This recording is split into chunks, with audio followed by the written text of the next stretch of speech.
ক্যান্সারে আক্রান্ত হয়েছেন ভারতীয় মডেল অভিনেত্রী হিনা খান। গতকাল সোশ্যাল মিডিয়ার গুঞ্জন চাউর হয় ক্যান্সারে আক্রান্ত হয়েছেন তিনি, কিন্তু এই নিয়ে নীরব ছিলেন অভিনেত্রী। শুক্রবার এক ইনস্টাগ্রাম পোস্টে গুঞ্জনকে সত্য বলে জানান হিনা। এর মধ্যে চিকিৎসা শুরু হয়েছে বলে জানিয়েছেন নিজেই। ইনস্টাগ্রাম বিবৃতিতে হিনা খান লিখেছেন, চলমান গুঞ্জন আমার নজরে পড়েছে। যারা আমার ভক্ত, যারা আমাকে ভালোবাসেন, সবার সঙ্গে একটি গুরুত্বপূর্ণ সংবাদ শেয়ার করছি। আমি ব্রেস্ট ক্যান্সারে আক্রান্ত।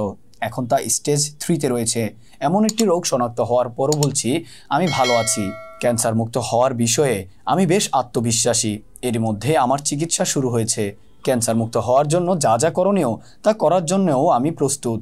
বিবৃতিতে হিনা আরও বলেন, আপনাদের প্রতি সম্মান জানিয়ে বলছি, এই সময়ে আমার প্রাইভেসি রক্ষায় সহযোগিতা করুন, আমার জন্য দোয়া করবেন। উল্লেখ্য, টিভি সিরিয়ালে অভিনয়ের জন্য ব্যাপক পরিচিতি লাভ করেন হিনা। পরে কয়েকটি রিয়েলিটি শোতে কাজ করে সিনেমাতেও অভিনয় করেন।